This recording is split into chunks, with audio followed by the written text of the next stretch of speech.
Assalamualaikum warahmatullahi wabarakatuh. Halo Sobat Vokasi, balik lagi di Polindra Insight, ruang ngobrol santai tapi berbobot seputar dunia kampus, peluang masa depan, dan cerita inspiratif dari insan Polindra. Episode kali ini kita akan membahas tema yang sangat menarik dan relevan, yaitu Polindra Global Talent, mencetak SDM vokasi berstandar internasional.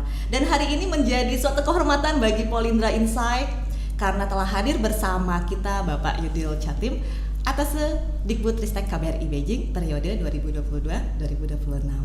Selamat datang Pak Yudil. Terima kasih.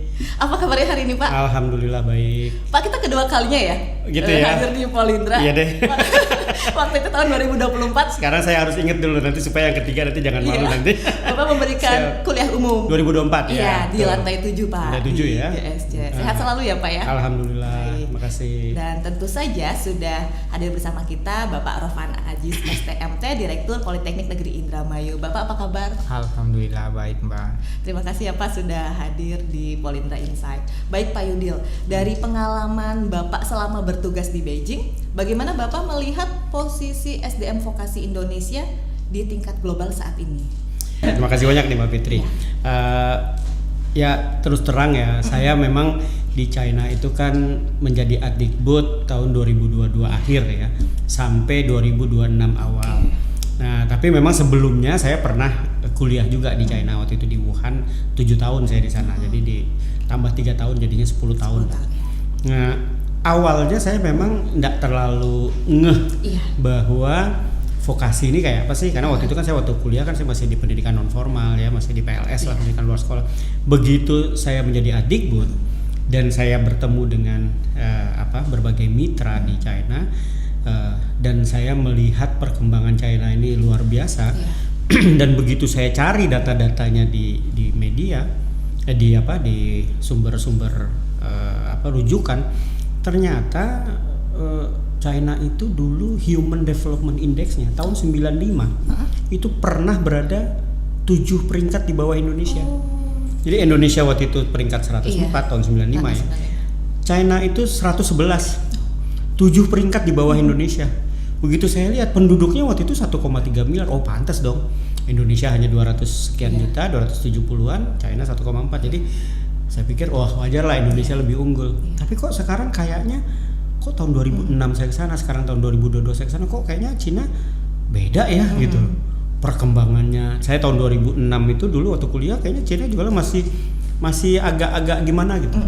Tapi begitu 2008 dia ada Olimpiade, wah dengan pembukaan yang luar biasa. Lalu kemudian saya berjalan ke sini kok perkembangannya luar biasa nih. Nah saya cari tuh datanya, ternyata tahun 2006 itu, jadi 95 ke 2006 kan cuma 10 tahun tuh. Betul. Ternyata mereka sudah di atas Indonesia jauh. Ini ada apa nih? Nah kayak begitu saya jadi Adikbud, saya baca-baca, fokus utama mereka ternyata di awal-awal itu vokasi. Berarti ini kayaknya kita mungkin terlalu bermimpi untuk dulu Pak Habibie pernah mengatakan Indonesia itu pengen membangun lantai 5, tapi lantai satunya enggak jadi-jadi. Jadi mimpinya hanya lantai 5, tapi enggak ada yang mau bikin lantai 1, 2, 3, 4-nya. Nah, vokasi ini jadi dianggap ya pokoknya kita research saja, kita ahli di bidang penelitian, sementara yang basicnya kita enggak siapin. Cina mulai dari situ. Jadi vokasi itu menjadi kekuatan dia. Akhirnya malah dia kalau saya lihat ya mencontoh Jerman. Jerman dengan Ausbildung menyandingkan antara dunia usaha, dunia industri dengan kampus. Ini jalan sekali sehingga industri tidak perlu dia mendirikan R&D sendiri, research and development sendiri. Dia jadikan kampus-kampus yang ada di China itu sebagai R&D-nya mereka. Jadi saya bilang, wah kita kayaknya memang kalau sunnah Nabi kan utlubul ilmi walau bisin ya, tuntutlah ilmu walau sampai ke negeri Cina. Kayaknya vokasi juga harus belajarnya ke Cina nih. Yang tadinya di bawah Indonesia sekarang jauh di atas Indonesia. Nah ini mungkin tergerak saya untuk mengangkat kembali ya. Saya kebetulan di vokasi karena PLS kan arahnya ke non formal dan juga vokasi. Yuk kita ajak nih, akhirnya kita bikin aliansi vokasi antara Cina dengan Indonesia dan industri. Baik gitu. Pak. Nah, menurut Bapak lagi nih, apa tantangan terbesar yang dihadapi Indonesia dalam mencetak SDM vokasi berstandar internasional? Ya itu tadi, karena saya saya bukannya cukup paham ya di kementerian, tapi saya 25 tahun saya di kementerian, karena tahun 2000 saya udah masuk di kementerian.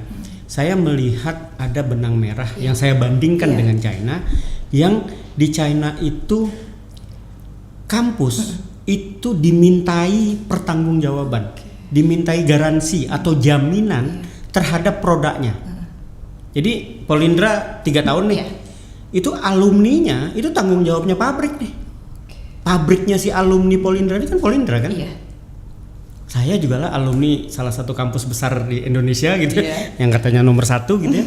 Tapi tidak merasakan itu, bahwa kampus hadir di dalam karir saya. Enggak, saya nyari sendiri. Saya dicetak oleh kampus terbaik Indonesia, tapi untuk mencari karir apa segala macam, saya kan cari sendiri. Jadi sama aja kayak pabrik telepon genggam gitu ya. Begitu udah jadi dia suruh cari pelanggan sendiri gitu. Bukan pabriknya yang bertanggung jawab menjaga kualitasnya, lalu kemudian mengupgrade, memperbaiki, itu enggak. Nah, kalau di China ternyata kampus-kampus itu dimintai pertanggungjawaban. Jadi contoh kampus saya kan yang di Venta itu kan IKIP ya. Dinas Pendidikan itu beli guru ke IKIP kampus saya. Jadi kalau ada guru bermasalah, yang dipanggil bukan Dinas Pendidikan, yang dipanggil IKIP-nya. Karena dialah yang pabriknya guru, yang mencetak guru selama 4 tahun. Begitu jadi barangnya, itu dia garansi tuh. Kalau ini nggak bagus, kembaliin ke saya. Saya servis atau saya ganti dengan yang baru. Jadi kampus tuh benar-benar sebagai pabrik SDM yang menggaransi itu. Nah, ini yang saya lihat di Indonesia belum nih. Inilah yang menjadi tantangan. Apakah kampus-kampus di Indonesia berani memberikan jaminan, memberikan garansi terhadap lulusannya? Kalau ada lulusannya yang tidak bagus, kembalikan, kita servis. Ada enggak tuh? Saya belum pernah dengar nih. Kalau Polindra tertarik, saya siap mendampingi. Mantap ya. Iya dong, iya. Nah, oke Pak. Seberapa penting sih Pak peran kolaborasi internasional dalam meningkatkan kualitas pendidikan vokasi di Indonesia? Sangat penting. Kenapa? Karena ternyata begitu saya ketemu dengan, kita bikin aliansi Indonesia China Indonesia, TIFED, Industry Education Alliance gitu kan ya. Begitu kita duduk bareng dengan mereka, ada 49 tambah 10 kampus vokasi Indonesia dengan 60 sampai sekarang 80 kampus politekniknya China. Ternyata begitu mereka pelajari, kita mau bikin program 1+1+1. 1 tahun di Indonesia, 1 tahun di China, 1 tahun di industri, 2 ijazah. Begitu mereka pelajari kurikulum yang kita gunakan, nggak taunya apa dia bilang, mohon maaf Pak Yudil, kurikulum yang digunakan oleh Indonesia itu sudah tidak kami gunakan 10 tahun yang lalu. Wow. Artinya gap kurikulumnya gapnya luar biasa. Artinya apa? Ya sorry itu sih kalau kita mau ngomong hilirisasi, bisa kita mencetak, tapi pasti nilai jualnya jadinya kalah saing. Kita akan memproduksi barang yang pastinya akan lebih mahal, teknologinya lebih tertinggal. Jadi mau nggak mau kita harus berkolaborasi. Nah untuk itulah kita ada matching kurikulum atau harmonisasi kurikulum supaya standar kurikulum kita nanti menyesuaikan dengan industri-industri yang masuk. Sekarang kan banyak nih industri-industri terutama dari China masuk ke Indonesia. Lah kalau misalnya kurikulumnya dia lebih advance 10 tahun, tentunya kan kita kan enggak memahami itu. Akhirnya kan kita kan harus harus mempelajari lagi. Nah, kita berharap nanti salah satunya Polindra mungkin bisa bermitra. Ini kan kita kan sudah mulai bermitra. Nah, kita gali nanti matching kurikulum, kita mitrakan dengan industri-industri sehingga nanti ke depannya kalau ada industri-industri terutama dari China misalnya datang ke Indonesia, kurikulum kita sudah paling tidak nyampe lah. Dan nanti tenaga kerjanya cukup tenaga kerja kita aja, enggak usah tenaga kerja dari China gitu. Karena anak-anak kita sudah dengan kurikulum yang hampir sama dengan mereka. Dan kita kasih lagi kelas bahasa Mandarin untuk menyesuaikan. Jadi nanti anak-anak kita yang kerja di perusahaan mereka gitu. Pak Direktur nih, Pak Rovan, bagaimana Polindra memposisikan diri dalam mencetak lulusan yang mampu bersaing tentunya di tingkat internasional? Ya, terima kasih nih Mbak. Jadi memang kita lagi berusaha untuk menyamakan lulusan Polindra itu dengan lulusan-lulusan kampus luar negeri. Terutama dengan mitra-mitra kayak Cina itu kita mau menyamakan dulu kurikulum kita sama dengan kurikulumnya kampus yang ada di luar. Selain China, kita juga bermitra dengan negara lain, kayak ada Taiwan, ada Korea, ada. Tapi memang tawaran dari China itu menarik. Kenapa menarik? Karena banyak investasi Cina yang masuk ke Indonesia itu membutuhkan tenaga kerja. Nah, jadi lulusan kita itu bisa masuk sebagai prioritas utama di perusahaan-perusahaan China yang ada di sekitarnya, terutama di Rebana itu kan besar ini. Nah Pak, selain hard skill, bagaimana Polindra membekali mahasiswanya nih Pak ya dari sisi soft skill seperti komunikasi, adaptasi, dan etos kerjanya Pak? Ya, jadi kita akan membuat satu kurikulum matching. Nanti di sana akan ada pembelajaran bahasa juga untuk mempersiapkan mereka sebelum berangkat ke China. Nanti jadi mereka belajar bahasa dulu sesuai dengan standar kompetensi yang diinginkan oleh mereka. Setelah itu baru mereka belajar budaya sana juga, karena budaya juga penting ketika mereka berada di sana. Jadi mereka nggak asing di sana. Mereka sudah tahu bahwa ketika melakukan A itu di sana memang nggak biasa itu untuk melakukan itu. Ya mereka harus tahu itu nggak biasa. Jadi selain matching kurikulum, matching budaya juga harus penting ketika mereka mau ke negara yang lain. Nah Pak, untuk langkah konkret yang sudah dilakukan Polindra tentunya untuk meningkatkan kualitasnya lulusannya terutama ya Pak agar sesuai dengan standar global. Itu gimana Pak? Ya, tadi kita gabung dengan Aliansi Indonesia China itu untuk memadankan kurikulum kita dengan kurikulum mereka. Harapannya semua program studi yang sudah dipadankan itu standarnya sama. Jadi ketika dari mahasiswa kita ke China atau dari mahasiswa China ke kita itu mereka nggak ada gap kurikulum. Nah itu yang kita inginkan sehingga bisa ada pertukaran mahasiswa dari Indonesia ke China dan dari China ke Indonesia. Baik Pak, berbicara kolaborasi dan peluang global nih Pak Yudil, peluang apa saja yang terbuka bagi mahasiswa Indonesia ya Pak, khususnya vokasi untuk bisa terlibat di level internasional?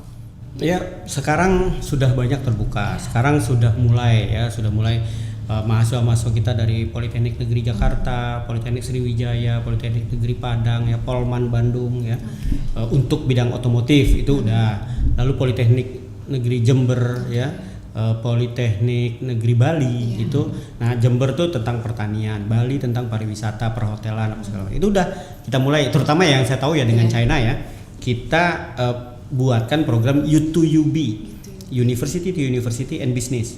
Kenapa? Supaya kalau hanya U2U, kalau menurut saya kan hanya ya omon-omon ya, hanya teori-teori saja. Tapi kalau U2UB ada bisnis di situ, ada dunia usaha, dunia industri di situ, mau nggak mau dia harus bergerak.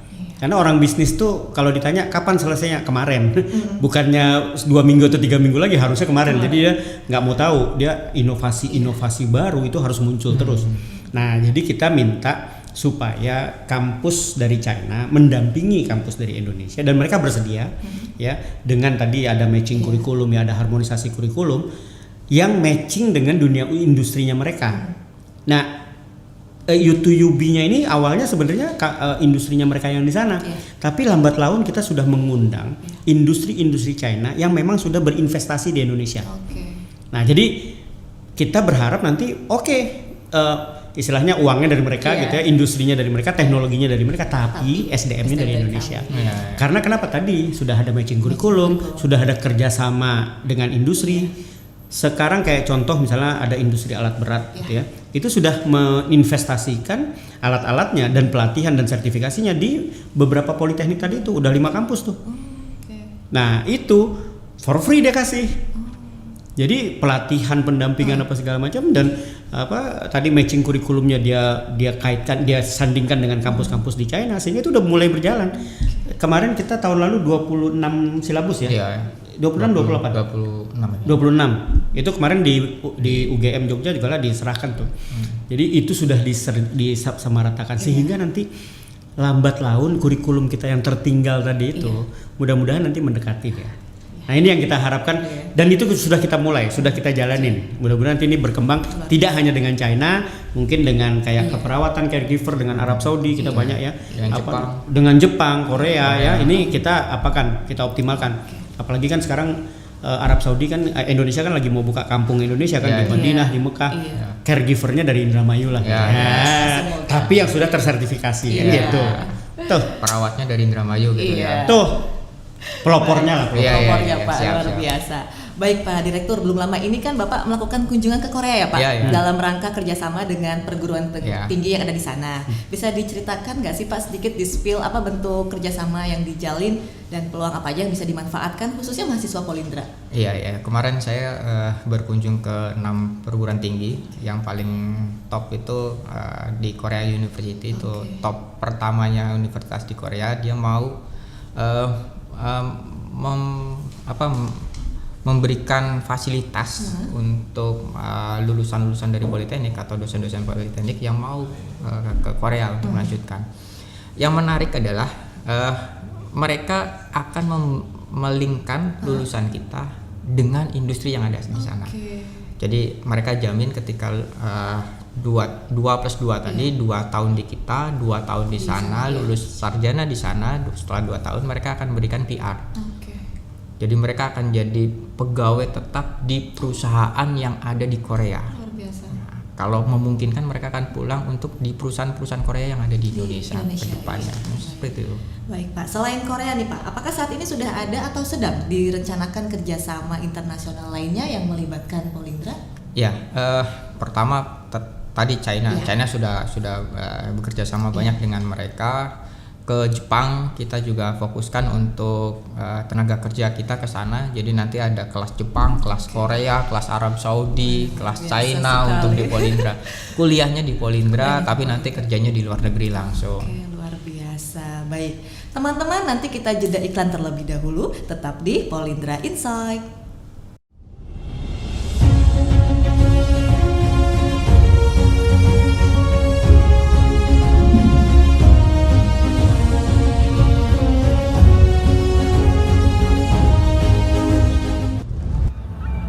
As far as the eye can see, the waves roll in, reminding us how important it is to keep growing and moving forward. We strengthen our resolve with the vision of becoming an industry standard, an entrepreneurship that's polytechnic driven by innovation. Making history as a driving force for excellent human resources. We guide the younger generation toward global competence.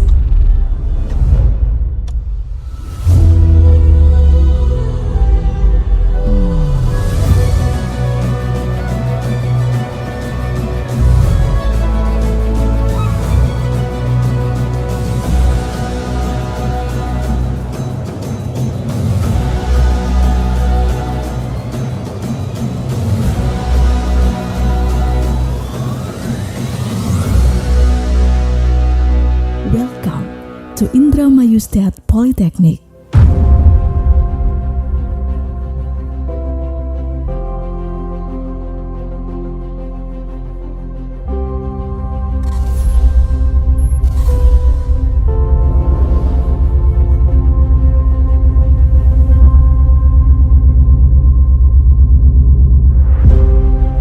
As students focused on excellence and competence, we certainly don't stop at classroom materials alone. At the Polindra Library, we have access to a wide range of information sources, both digital and physical, that support our independent learning process. With a comfortable and quiet atmosphere, along with a well-maintained security and order system, this library is an ideal place for studying, discussing, and completing assignments, making it a center of knowledge and inspiration. As students focus on excellence and competence, we certainly don't stop at classroom materials alone. At the Polindra Library, we have access to a wide range information sources, both digital and physical, that support our independent learning process. With a comfortable and quiet atmosphere, along with a well-maintained security and order system, this library is an ideal place for studying, discussing, and completing assignment, making it as a center of knowledge and inspiration.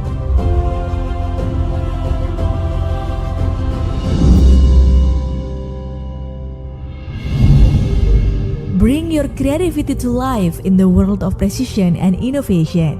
In the engineering department, we offer the following study programs: Diploma in Mechanical Engineering, Diploma in Refrigeration and Air Conditioning Engineering, Applied Bachelor in Manufacturing Design, Applied Bachelor in Instrumentation and Control Engineering Technology, Master CNC Technology to produce works with perfect accuracy. Explore the art of welding to create strong joints and step into the automation era with efficient industrial robotics. This is where our ideas are tested and developed. We're free to express creativity, build innovations, and of course, all of it is supported by complete facilities, an industry-based curriculum, and unlimited career opportunities. Mechanical engineering is the place where ideas come to life.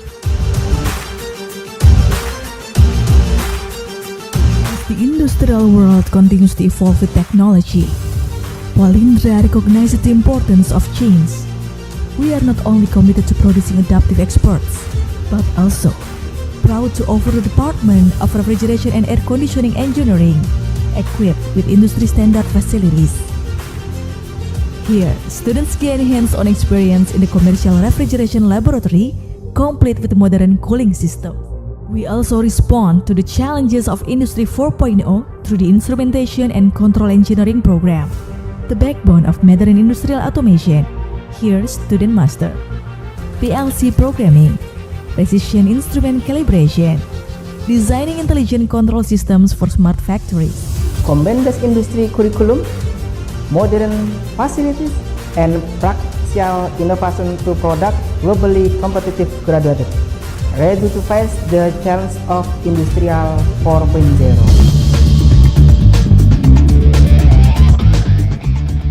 Make your world rich with computational algorithm engineering, creating new things and becoming a skilled, competent expert. In the Department of Informatics Engineering, we offer the following study programs: Diploma in Informatics Engineering, Applied Bachelor in Software Engineering, Applied Bachelor in Smart City Information Systems, Applied Bachelor in Computer Engineering Technology. Here, we master software engineering, intelligent computing, and data analysis, supported by a learning environment that meets our needs at every step. We integrate computer science to bring knowledge and technology to life, covering the design, implementation, and maintenance of both software and hardware components in AI systems, computer control equipment, and smart device networks. Learning in a comfortable setting helps us stay calm and focused with every keystroke. Informatics Engineering, your digital future starts here. Offers various programs from diploma to applied bachelor.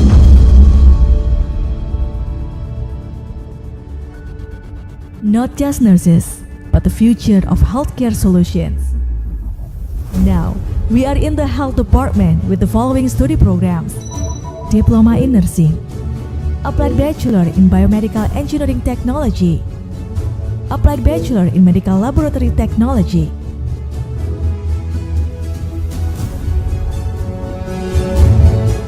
The rapid advancement of technology has brought transformation to the medical world, and Polindra ensures stable, effective learning through the use of high-standard equipment. From anatomy labs to mock operating rooms and beyond, we train to become competent and professional nurses, equipped with the latest in biomedical engineering technology. We don't just learn how to care, we learn how to listen, to feel, and to become the answer to every health concern around us.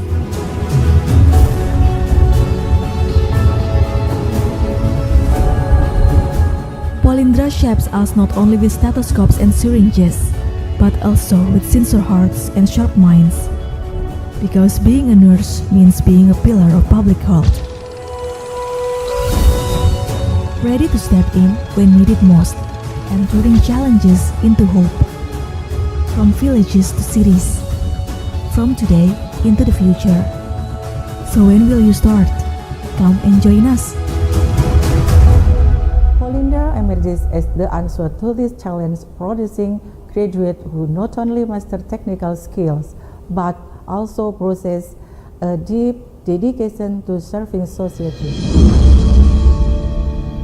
In a world that keeps evolving, breakthroughs are a must, and Polindra answers the call through our student creativity units, a space for limitless exploration.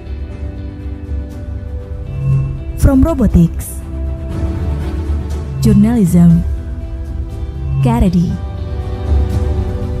arts and culture, emergency service, scouts, and nature enthusiasts, there's something for every passion. Politeknik Negeri Indramayu or Polindra is a vocational higher education institution. Let's join us! Show your creativity and be part of real change with Polindra. Innovation isn't just a dream, it's action. Polindra. Baik teman-teman, kita kembali lagi ke Polindra Insight. Baik Pak Yudil, menurut Bapak, mindset seperti apa yang harus dimiliki mahasiswa agar siap bersaing secara global? Waduh, ini pertanyaannya ini juga ya. Karena kalau udah masalah mindset ini kan sebenarnya kan gini ya, memang kita berharap ya. Saya melihat sendiri bagaimana anak-anak muda China ya. Saya dulu pernah tinggal di asrama juga gitu sama mereka gitu ya. Itu apa? Feelingnya itu tuh kan beda ya. Karena feelingnya itu adalah feeling pembelajar. Karena kenapa? Karena mereka itu tinggal di asrama. Jadi tidak ada kampus di China yang nggak punya asrama. Mereka semuanya berasrama. Sehingga mereka tuh nggak ada kepikiran habis dari kampus, oh mereka mau ke mall kan, mau ke kafe atau nanti angkot masih ada apa enggak gitu kan ya, oh rame lah segala macam. Nggak ada kepikiran itu. Fokus mereka hanya belajar, beraktivitas, ada olahraga di situ, ada seni budaya, ada kreasi, mau ke lab, mau ke perpustakaan apa semuanya ada di dalam kampus. Nggak ada pikiran lain. Dia hanya ingin berbuat sesuatu yang difasilitasi oleh kampus. Jadi nggak ada kepikiran tuh, dia nggak mikirin lagi perjalanan dari sini ke rumah berapa lama, ke kosan berapa lama, ntar bayar kos belum bayar, nggak ada. Jadi fokus dia hanya memang untuk belajar. Nah itu difasilitasi oleh kampus. Saya melihat gini, ini kan Indonesia udah punya yang namanya pesantren. Jadi saya bilang ternyata orang Cina, saya melihatnya kan orang luar negeri, orang Cina nyontoh pesantren. Kenapa kita nggak nyontoh pesantren? Kan pesantren kan dari kita nih, yang istilahnya ditempatkan di tempat yang sama. Coba kita lihat anak-anak santri kita, bahasa Arabnya bagus, bahasa Inggrisnya bagus, karena dia fokus. Nggak ada dia kepikiran lain-lain, dia mau kemana, dia fokus belajar apa ya, beraktivitas, berinovasi di dalam kampus. Itu kita siapkan nanti, bukannya nggak mungkin inkubator bisnis lah, kita siapin, kita carikan mitra bisnisnya. Kita Ventura apa segala macam banyak lah yang bisa kita lakukan, semuanya di dalam kampus. Bukan hanya mahasiswa yang tinggal di dalam kampus, dosen, rektor atau direktur itu juga lah tinggal di dalam kampus. Disiapkan tempat. Sehingga nanti yang namanya komunikasi antara mahasiswa, dosen, bimbingan apa segala macam semuanya ya kayak pesantren. Jadi saya bilang penanaman kita bisa justru di sana kan enggak ada penanaman karakter apa segala macam, budi pekerti. Di sini bisa tambahin itu. Dengan gaya-gaya pesantren kita enggak usah terlalu strict benar, tapi gaya-gaya pesantren kita kembangkan di kampus berasrama ini. Rasanya kok kita mengarah ke sana bisa ya gitu. Baik. Pak Direktur nih, bagaimana kampus mendorong mahasiswa agar memiliki keberanian Pak dan kepercayaan diri untuk go internasional? Yang pertama pasti mereka harus belajar bahasa dulu kan. Bahasa itu pasti bikin mereka lebih pede untuk beralih ke sana. Untuk itu kita mempersiapkan berbagai macam kursus bahasa nanti ketika sudah ada deal dengan China, deal dengan Korea, Jepang misalkan. Kebutuhannya seperti apa nanti kita akan berikan. Setelah itu baru kita lihat matching kurikulumnya tadi. Jadi dengan kurikulum yang sudah setara, saya pikir ketika mahasiswa tahu kurikulum kita itu sama dengan kurikulum yang di luar negeri, mereka pasti pede untuk ke arah sana. Baik. Mbak Fitri, saya boleh nambahin nggak? Boleh. Jadi gini, Pak Direktur, kalau boleh nih kita sering ikutkan anak-anak kita ke lomba-lomba, Oh iya. Kompetisi. baik itu yang sifatnya nasional, yang swasta, yang negeri, nggak usah harus nunggu dari kementerian aja, Iya, enggak. iya. Tapi sekarang karena gini, terus terang kalau di China itu sering Pak ada lomba robot, lomba AI, lomba apa, terus ada lomba-lomba. Kita mau ngerti atau enggak, mau menang atau kalah, mendingan seringan kalah gitu loh, supaya kita belajar nih. Belajar terus. Dan anak-anak tereksplos. Saya pernah kemarin itu membawa anak-anak Indonesia yang kuliah di China, di Liuzhou, ikut lomba di mana? Di Kamboja. Wih. Saya orang tua murid pada takut, pada nggak mau. Akhirnya kita zoom, terus kemudian orang tua murid kan khawatir karena informasi yang. Saya bilang gini, oke gini deh. Kalau memang orang tua murid mengizinkan, saya sendiri yang akan mendampingi, saya bilang. Liuzhou mau nggak ngongkosin saya? Oke, kita ongkosin. Orang tua murid bilang apa? Kalau Pak Yudil mendampingi sebagai Adikbud, udah kami izinkan. Akhirnya anak-anak itu pergi ke Kamboja, dia juara 1. Luar biasa. Dari Indonesia. Dari Indonesia. Jadi satu tim dari Indonesia 12 orang itu kita juara 1. Coba. Ini kadang-kadang yang kita itu kan membuat mereka kan makin pede nih. Betul. Mengeksplor ininya. Betul. Jadi dia juga lah, oh orang lain sudah ini loh, oh orang lain begini loh. Nah, pandangan dia, wawasan dia begitu keluar dan bertemu dengan pesaing-pesaing, kayaknya kita masih agak lumayan nih ya gitu tuh. Nah itu bikin pede tuh. Nah untuk momen-momen seperti itu kami siap. Tiap tahun insya Allah ada nanti yang ke China Pak, untuk apa? Mudah-mudahan nanti tiket ditanggung mereka, kita siapin apanya aja, event substansinya aja. Nanti lomba-lombanya apa? Yang penting aktif berpartisipasi ya Pak. Siap. Nanti dimanapun kita carikan apanya, momen-momen. Mahasiswanya udah siap lah. Event-eventnya kita carikan. Berani bertarung di luar Iya. lah. Jangan takut duluan. Nggak usah menang dulu, yang penting hadir dulu. Iya, betul. Nah itu membuat PD kita. Betul. Kita carikan nanti Kepercayaan mitranya. dirinya. Baik. Saya jadi konsultannya Polindra. Iya. Bayarnya mahal nih konsultannya. Kalau dibayar mahal, jadi jangan dibayar. Luar biasa. Baik Pak Direktur, bagaimana visi Polindra ke depan dalam mencetak global talent dari kampus vokasi khususnya? Iya, kami sih bermimpi bahwa mungkin sebagian besar lulusan Polindra harusnya dia bekerja di luar negeri gitu. Jadi untuk mengarah ke sana ya kita siapkan kerjasamanya. Pertama memang kerjasamanya dengan kampus-kampus yang ada di sana, karena paling mudah itu adalah kerjasama dengan kampus dulu.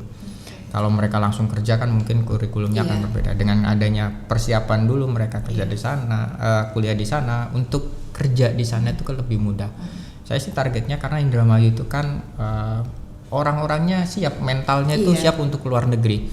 Gimana ceritanya yang nggak kuliah aja dia mau keluar negeri? Kalau yang kuliah keluar negeri kan dia akan lebih tinggi lagi nanti. Pak Yudil nih, bagaimana peran pemerintah dan perwakilan Indonesia ya Pak di luar negeri dalam mendukung internasionalisasi pendidikan vokasi? Ini saya jadi serba salah nih. Tapi gini, saya sebagai mantan Adikbud lah ya, yang di KBRI Beijing ya, saya udah sempat bilang juga ke Pak Direktur, kalau perlu kita zoom dengan Adikbud deh. Pak Adikbud mau ke Arab Saudi. Ayo, Kang Irfan kan ada di sana, Adikbud kita di Riyadh. Saya juga cukup kenal juga dengan konjen kita di Jeddah, Konsulat Jenderal dari Kemlu ya, Pak Didi sama Bu Nia di sana. Ayo, kita zoom aja, kita ngobrol aja. Bahwa kalau perlu nanti podcast online nih. Apa sih peluang dari Arab Saudi untuk Polindra? Nah, tapi kita harus bisa jual diri. Jual dirinya apa? Nih, Polindra itu punya lahan sekian, kita punya akses ke sana, kita punya ke Panimbang, ke jalan tol apa segala macam. Ini harus kita jual nih. Oh, Bupati kita Luki Hakim gitu kan, nah gitu. Ini harus kita jual nih. Sehingga nanti orang tuh yang namanya mau bermitra, oh kita pakai Polindra aja nih, dekat dengan BYD, dekat dengan apa segala macam. Oh ya nih, kita kerjasama ke sana. Nah, oh nanti dengan Korea, ayo dengan Amel, dengan Mbak Amel, Bu Amel, itu kan Adikbud di Korea. Ayo kita ngobrol-ngobrol aja gitu. Oh dengan Adikbud Jepang, dengan Adikbud mana lagi, Australia misalnya. Ini akan membuka ngobrol-ngobrol biasa, tapi akan membuka. Saya kan dengan Pak Direktur kan karena ngobrol-ngobrol biasa, akhirnya saya kalau misalnya itu kayak berhutang nih, oh iya kan Polindra waktu itu, oh iya ditagih terus ya, ditagih terus. Saya mau blok nggak enak. Tadinya saya, aduh ini nagih mulu nih. Pak Direktur nggak ini Pak Kabak yang WA saya gitu kan, waduh ini kayaknya dari segala arah. Tapi ya artinya kan saya kan happy juga, karena apa? Saya selalu kalau kemana-mana mengatakan tolong manfaatkan saya supaya saya bermanfaat. Kalau saya nggak dimanfaatkan, saya nggak tahu. Berarti kan saya nggak ada manfaatnya saya jadi Adikbud. Nah gitu. Nah jadi dengan kayak gitu banyak sekali yang bisa kita mitrakan. Saya juga udah dengan Kemenko PMK, dengan Kemendikti ya, dengan Kemendikdasmen dan juga kementerian lain, perindustrian dan lain-lain, rasanya bisa kita mitrakan juga. Pak, di segmen terakhir nih, Pak Yudil, apa pesan Bapak khususnya untuk mahasiswa Polindra agar bisa mempersiapkan diri menjadi talenta global? Ya gini, karena tantangannya adalah talenta global ya. Berarti kita kan harus berpikir global. Nah, bertindak pun tidak hanya lokal, tapi bertindak pun harus lokal dan global. Kadang-kadang kan orang bilang think globally, act locally. Kita enggak, think globally, act locally and globally. Jadi jangan hanya kita act-nya di lokal. Kita harus sekali-sekali. Dulu Pak Menteri pernah menyampaikan yang namanya latihan berenang itu di kolam renang, tapi berenang sesungguhnya itu adalah di laut. Nggak gampang loh berenang di laut itu, gitu loh. Nah, yang namanya vokasi, iyalah kita bisa di kampus, tapi yang bener-benernya itu adalah di industrinya. Nah, kita kalau mau global, ya yang global itu bukan hanya di Indonesia. Kita harus berani menantang dunia dan tidak hanya sebagai mohon maaf, mungkin sebagai pengikut saja, tapi kita sebagai acting. Nah, tadi melalui lomba-lomba, hadir di segala macam event gitu ya. Itu akan memperkaya kita, memperkuat kita. Itu mudah-mudahan bisa dinilai jadi RPL tuh Pak. Ya, jadi kehadiran kita di luar, semangat kita, nanti kita cari yang dengan biaya-biaya murah, kita minta rekomendasi dari Pemda gitu ya. Nah, itu bisa kita optimalkan. Baik Pak. Pak Direktur, apa harapan Bapak kepada mahasiswa Polindra dalam menghadapi tantangan global ke depannya? Ya, jadi selaras dengan kementerian kita, visi mereka itu saat ini adalah bagaimana tenaga kerja kita yang keluar negeri itu kita ganti dari tenaga kerja non skill menjadi tenaga kerja full skill. Salah satunya yang ditugaskan adalah merubah itu adalah politeknik. Jadi Polindra itu akan jadi lumbungnya tenaga kerja yang bekerja di luar negeri, yang tadi Indramayu itu kan banyak banget ya tenaga kerja yang keluar negeri yang nggak punya skill, tapi keluar negeri. Kita ubah. Jadi dia kuliah dulu di Polindra, nanti kalau dia mau ke Korea kita akan salurkan ke Korea. Kalau dia mau ke Jepang kita salurkan ke Jepang. Dia akan jadi tenaga kerja skillful di Korea, di Jepang, di China, dan taraf hidupnya pun akan lebih baik gitu. Baik. Pak Fitri, boleh saya tambahkan sedikit? Oh, boleh Pak. Ya? Boleh. Ini durasi nggak? Enggak sih Pak, aman. Boleh Pak, ada yang mau ditambahin? Tapi gini, saya sempat pergi ke satu daerah di China, namanya Quanzhou. Quanzhou itu di provinsi Fujian. Di Quanzhou itu ada makam sahabat Nabi dari 2 orang. Kami ziarah ke sana. Dan di sana tuh Laksamana Cheng Ho sebelum dia ke Asia Tenggara itu ziarah dulu ke makam sahabat Nabi itu. Nah itu Quanzhou. Itu istimewanya Quanzhou apa? Saya begitu ke sana, saya melihat ada satu museum namanya Museum Huaqiao. Museum Huaqiao ini apa? Museum perantau. Museum perantau ini di situ diceritakanlah perantaunya Quanzhou itu pergi kemana saja. Dia punya ekosistem komunitas ada di Inggris, ada di Amerika, di New York segala macam, ada yang di Indonesia juga ada. Nah itu komunitas itu, bayangkan ya, diaspora atau perantau itulah yang membangun Quanzhou. Jadi orang-orang sana, ya dia ngomong pakai bahasa Mandarin, dia bilang apa? Meo Huaqiao, Meo Quanzhou, apa? Jadi tidak ada perantau, nggak ada Quanzhou. Bandara itu yang membangun perantau. Rumah sakit yang ngebangun perantau. Sekolah terintegrasi yang dari TK sampai SMA, jembatan, terowongan segala macam, semua sarana prasarana publik yang ada di Quanzhou itu yang ngebangun mayoritas adalah perantau. Jadi perantau atau diaspora dijadikan investor. Jadi nanti perantau-perantaunya Indramayu itu jangan suruh ngirim uang, tapi ngirim saham. Jadi dia mendapat benefit nih Iya, dari iya. pembangunan yang ada di sini. Tugasnya kita di sini atau Pemda di sini itu menyiapkan lahan aja dan menyiapkan regulasi yang menguntungkan bagi investor perantau. Iya, iya. Kalau investor asing kena pajaknya sekian, kalau investor perantau enggak kena pajak. Iya. Itu kan akan Menarik ya. itu kan Iya, menarik ya. uangnya dia enggak hanya untuk ngebangun rumah, enggak, tapi membangun sarana prasarana yang ada di Indramayu. Dari mana? Dari perantau. Tuh bayangin. Polindra mengirim anak-anak sini merantau, dialah yang membangun kampungnya dia di sini. Saya orang Minang, saya sebenarnya banyak perantau. Saya sebenarnya pengen ini di Minang dulu gitu. Ini saya udah bocorin duluan di sini. Jadi kalau bisa nanti bayangkan ya, di sana aja bandara yang bikin perantau. Itu kan perantau kan dapat benefit terus gitu.